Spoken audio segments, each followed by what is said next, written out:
வணக்கம் நண்பர்களே. நாம இன்னைக்கு இந்த வீடியோவில் என்ன ஒரு முக்கியமான தகவலை பற்றி தெரிஞ்சுக்க போகிறோம் அப்படின்னு சொல்லிட்டு பார்த்தீங்கன்னா, குக் வித் கோமாளி அப்படிங்கிற ரியாலிட்டி ஷோ அப்படிங்கிறது விஜய் டிவியில் லான்ச் ஆனதுலேருந்தே ரொம்ப சக்ஸஸ்ஃபுல்லாக போயிட்டு இருக்கிற ஒரு ரியாலிட்டி ஷோ அப்படிங்கிறது நமக்கு நல்லாவே தெரியும். அதில் பார்ட்டிசிபேட் பண்ணுற குக்காக இருக்கட்டும், இல்லை அதில் வர கோமாளிகளாக இருக்கட்டும், பெரிய லெவலில் இன்றைக்கி இருக்கிறாங்க. அதுக்கு ஒரு பெரிய எக்ஸாம்பிள் என்ன அப்படின்னு சொல்லிட்டு பார்த்தீங்கன்னா, புகழும் சிவாங்கி கிருஷ்ணன். அது மட்டும் கிடையாது, இன்றைக்கி அஸ்வின் வந்து ஒரு பெரிய ஹீரோவாகவே பண்ணிகிட்ருக்காரு. இன்றைக்கி அதிலிருந்து வந்த நிறைய பேர் வந்து இன்றைக்கி சினி இண்டஸ்ட்ரியில் பெரிய லெவலில் இருக்கிறாங்க. அந்த லெவலில் 6 சீசனாக ரொம்பவும் சக்ஸஸ்ஃபுல்லாக போயிட்டுருக்கிற குக் வித் கோமாளியில் ஒரு சின்ன சேஞ்சை வந்து இப்போ குக் வித் கோமாளி சீசன் 7ல் கொண்டு வந்திருக்காங்க.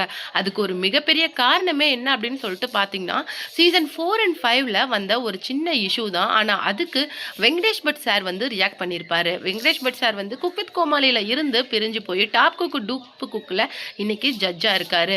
ஆனால் அவர் ரீசெண்டாக சீசன் 4ல் ஒரு இஷ்யூ ஆச்சு. அதுக்கு என்ன ரியாக்ட் பண்ணியிருந்தாரு அப்படிங்கிறத நம்ம வீடியோக்குள்ளே டீட்டெயிலாக பார்க்கலாம்.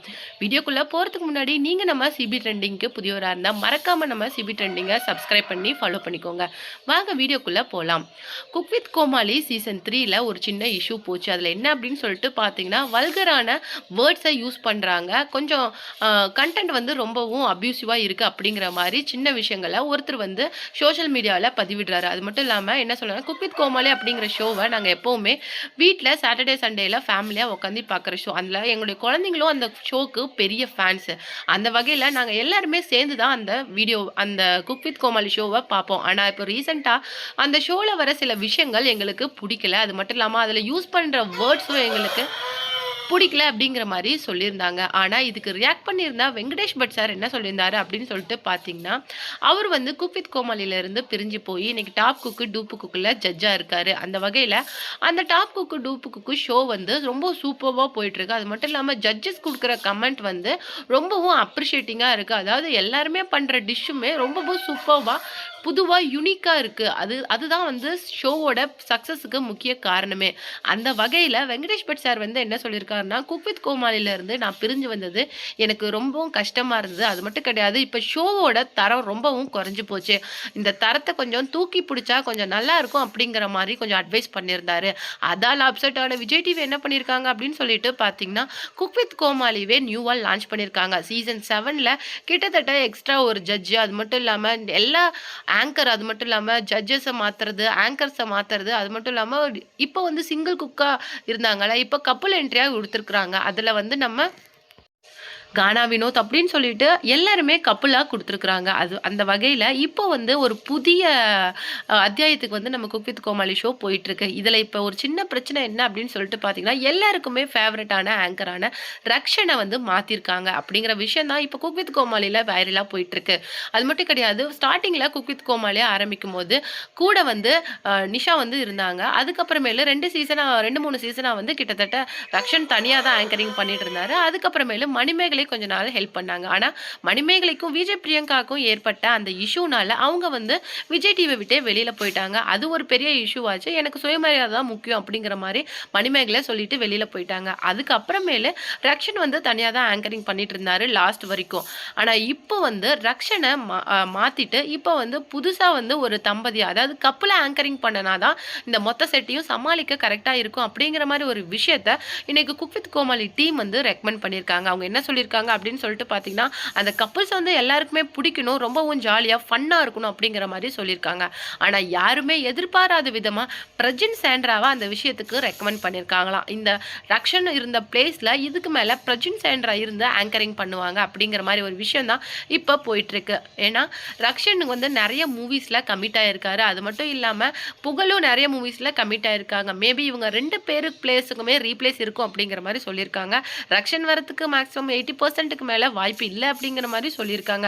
அதுக்கு காரணம் அவர் வந்து நிறைய மூவிஸில் ஒரு முக்கியமான ரோல் பண்ணிட்டு இருக்கிறாரு.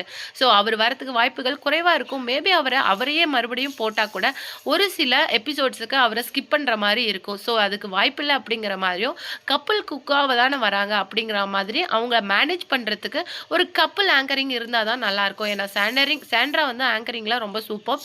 அது மட்டும் இல்லாமல் லாஸ்ட்டாக சின்ன தம்பி சீரியலில் ரொம்ப சூப்பராக ப்ரெசென்ட் பண்ணிட்டு இருந்தாரு. ஆனால் இது இப்படியே இருந்திருந்தா மேபி அவங்களோட ஆங்கரிங்க எல்லாரும் அக்செப்ட் பண்ணியிருப்பாங்க. ஆனா சாண்ட்ரா பிக் பாஸ் சீசன் 9ல பண்ண விஷயங்களால கண்டிப்பா அந்த பேரை வந்து யாருமே அக்செப்ட் பண்ணிக்க மாட்டாங்க. பெப்பர் ரவுடி பிரஜினியும் அக்செப்ட் பண்ணிக்கிறதுக்கு வாய்ப்பில்ல அப்படிங்கிற மாதிரி ஒரு நெகட்டிவ் கமெண்ட்டா இப்போ சோஷியல் மீடியாவில் ரொம்ப வைரலாக போயிட்டு இருக்கு. எங்களுக்கு ரக்ஷன் தான் ஆங்கரிங்க்கு வேணும் அப்படிங்கிற மாதிரி விஷயங்களும் இன்னைக்கு சோஷியல் மீடியாவில் போயிட்டு இருக்கு. இதை பத்தி நீங்க என்ன நினைக்கிறீங்க? உங்களுக்கு ரக்ஷனோட ஆங்கரிங் பிடிக்குமா, இல்ல பிரஜினன் சாண்ட்ரா அவங்களை ரீப்ளேஸ் பண்ற ஆங்கரிங் பிடிக்குமா அப்படிங்கிறத மறக்காம நம்ம கமெண்ட் பாக்ஸ்ல கொடுங்க. அது மட்டும் இல்லாம இன்னொரு முக்கியமான விஷயம் என்ன அப்படின்னு சொல்லிட்டு பாத்தீங்கன்னா, மாதம்பட்டி ரங்கராஜோட டிஎன்ஏ ரிப்போர்ட் வந்து இப்போ பெரிய வைரலாக ஏற்படுத்திட்டு இருக்கு. அது மட்டும் இல்லாமல் குக் வித் கோமாளி சீசன் 7ம் நியூவாக லான்ச் பண்ணியிருக்காங்க. அதில் மேபி கண்டிப்பாக மாதம்பட்டி ரங்கராஜ் இருக்க மாட்டார். ஏன்னா லாஸ்ட்டு ஷபானா கூட ஏற்பட்ட இஷ்யூ, அவருடைய அந்த இல்லீகல் அஃபேரால் ஏற்பட்ட பிரச்சனைனால கண்டிப்பாக அவர் வரத்துக்கு சான்ஸ் இல்லை அப்படிங்கிற மாதிரி சொல்லியிருந்தாங்க. ஆனால் இப்போ வந்து அவரும் ஒன் ஆஃப் த ஜட்ஜாக இப்போ குக் வித் கோமாளி சீசன் 7ல் இருக்காரு. ஆனால் இப்போ டிஎன்ஏ டெஸ்ட் வந்து வெளியாகி பெரிய பரபரப்பை ஏற்படுத்தி இருந்துச்சு. அது மட்டும் இல்லாமல் அதுக்கு ஸ்ருதி ரங்கராஜ் என்ன சொல்லுவாங்க அப்படிங்கிற ஒரு விஷயங்களும் எல்லாரையுமே ஆச்சரியப்பட வச்சுது. ஏன்னா இப்போ வந்து ஜாய் கிருஷ்ணாவோட அந்த டிஎன்ஏ ரிப்போர்ட் வெளியாகி அவங்களுடைய குழந்தைக்கு மாதம்பட்டி ரங்கராஜ் தான் அப்பா அப்படிங்கிற மாதிரி ஒரு விஷயம் வந்து இன்னைக்கு வெளியாகி பெரிய சர்ச்சையை ஏற்படுத்திட்டு இருந்தது. ஏன்னா லாஸ்ட் எபிசோட்லயே மாதம்பட்டி ரங்கராஜ் வந்து பாதியிலே எலிமினேட் ஆகி போயிட்டார். ஏன்னா ஷபானா கூட ஏற்பட்ட பிரச்சனை. அது மட்டும் இல்லாமல் செஃப் கௌசிக் என்ன சொல்லியிருந்தாரு அப்படின்னு சொல்லிட்டு பார்த்தீங்கன்னா, மாதம்பட்டி ரங்கராஜ் அந்த ஆங்கரிங் பண்ணனா நான் வந்து இந்த குக் வித் கோமாளியில் கண்டினியூ பண்ண மாட்டேன் அப்படிங்கிற மாதிரி ரியாலிட்டி ஷோ வேற மாதிரி போச்சு. ஸோ மேபி வந்து அவருக்கு அந்த நெகட்டிவ் இப்போ போயிட்டு இருக்கு அப்படிங்கிறதுனாலையும், ஜாய்கிருஷ்ணா கூட அந்த கேஸ் வந்து ரொம்ப மும்மரமாக இருக்குது அப்படிங்கிறதுனாலையும் அவர் வந்து கொஞ்ச நாள் வந்து சீசனுக்கு வராமல் இருந்தார். ஆனால் இப்போ அவரை இவ்வளோ பிரச்சனைக்கு அப்புறமும் இந்த கேஸ் வந்து முடிஞ்சதுக்கு அப்புறமும் அவரை ஆங்கரிங்காக போடுறதும் ஒரு ஒன் ஆஃப் த மைனஸாக இருக்கும் அப்படிங்கிற மாதிரியும் இப்போ சோஷியல் மீடியாவில் ஒரு முக்கியமான கருத்து போயிட்டு இருக்கு. இதை விட ஒரு முக்கியமான விஷயம் என்ன அப்படின்னு சொல்லிட்டு பார்த்தீங்கன்னா, இந்த தீர்ப்பு வெளிவந்த அப்புறமேல இதுக்கு ஸ்ருதி ரங்கராஜ் கொடுத்த ரியாக்ஷன் தான் ரொம்பவும் வைரலாக போயிட்டு இருக்கு. அதாவது ஒன்னா சேர்ந்து நானும் என்னுடைய கணவரும் இந்த டிவோர்ஸ் கேஸை சமாளிப்போம் அப்படிங்கிற மாதிரி ஸ்ருதி ரங்கராஜ் ரொம்ப கான்ஃபிடென்ட்டாக சொல்லியிருந்தாங்க. இப்போ எங்கே கொண்டு போய் உங்கள் மூஞ்சிங்க வச்சிருப்பீங்க அப்படிங்கிற மாதிரி ஜாய் கிருஷ்ணா அதுக்கு பதிலடி கொடுத்துருக்காங்க.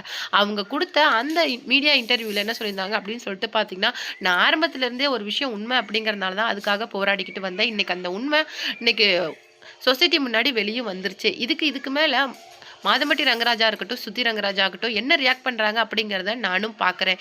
ஏன்னா நான் ஆரம்பத்துலேருந்து நான் கன்சீவ் ஆனதுலேருந்தே 9 மந்த்ஸாக இருக்கட்டும் 10 மந்த்ஸாக இருக்கட்டும் டெலிவரி வரைக்கும் இந்த கேஸ்க்காக நடந்தேன்.